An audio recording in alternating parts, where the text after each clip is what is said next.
Assalamualaikum warahmatullahi wabarakatuh. Perkenalkan, nama saya Atika Muzayana, NIM U 2019-1081 dari Prodi Ilmu Al-Quran dan Tafsir.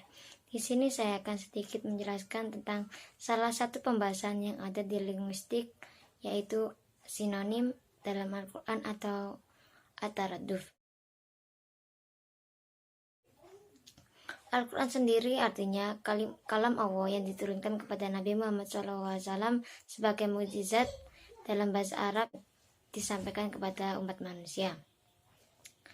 Kata sinonim berasal dari bahasa Yunani kuno, yaitu onoma atau nama, dan sin artinya dengan. Dengan kata lain, sinonim ialah nama lain dari benda yang sama. Sinonim atau at-taraduf dalam Al-Quran adalah setiap kata yang memiliki makna yang sama, akan tetapi tidak dapat disamakan sepenuhnya. Seperti halnya jenazah, bangkai, dan mayit. Contohnya, saya melihat bangkai tikus. Akan tetapi tidak bisa disamakan dengan saya melihat jenazah tikus. Batasan-batasan definisi at-taraduf. Yang pertama, kata-kata yang memiliki ekstralinguistik yang sama, misalnya kata mati dan kata mampus. Yang kedua, kata-kata yang mengandung makna yang sama, misalnya seperti kata sampaikan dan memberitahukan. Yang ketiga, yaitu kata-kata yang bisa disubstitusikan dalam konteks yang sama.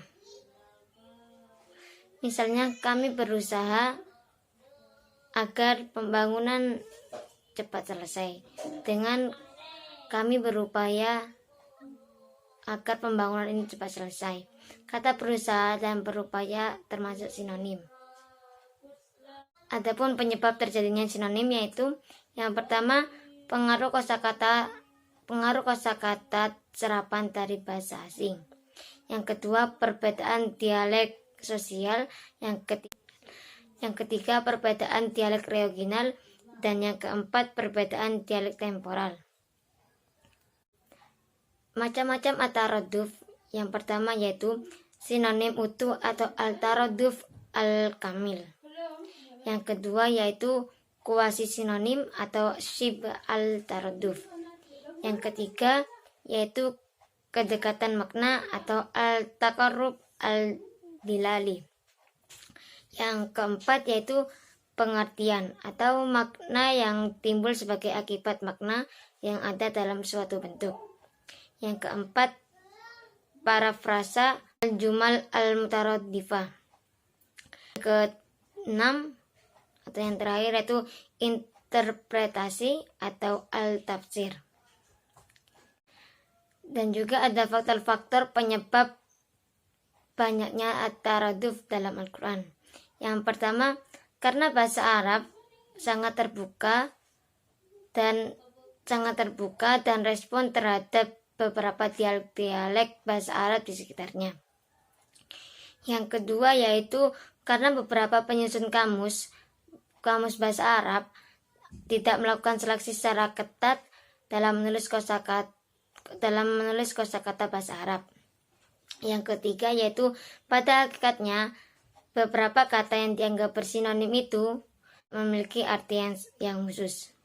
Contoh ayat at-taraduf dalam Al-Quran terdapat pada surat Al-A'rad ayat 21 yang berbunyi walladzina yusholluna ma amarallahu bihi ayyusholla wa yaksawna rabbahum wa yakhafun su'al hisab. Yang artinya, dan orang-orang yang menghubungkan apa-apa yang Allah perintahkan supaya dihubungkan, dan mereka takut kepada Tuhannya dan takut kepada hisab yang buruk. Kata al-khosyah dan al-khauf tidak memiliki berbeda pemahamannya, memiliki persamaan arti, yaitu dengan kata takut. Al-khosyah dan al-khauf sama-sama diartikan dengan arti takut. Kata al-khauf dan al-khosyah artinya takut. Kedua kata ini memiliki arti yang sama, akan tapi lebih jelas untuk sudah menjadi rahasia umum jika kata al-khosyah adalah lebih tinggi atau lebih kuat makna ketakutannya daripada kata al-khauf.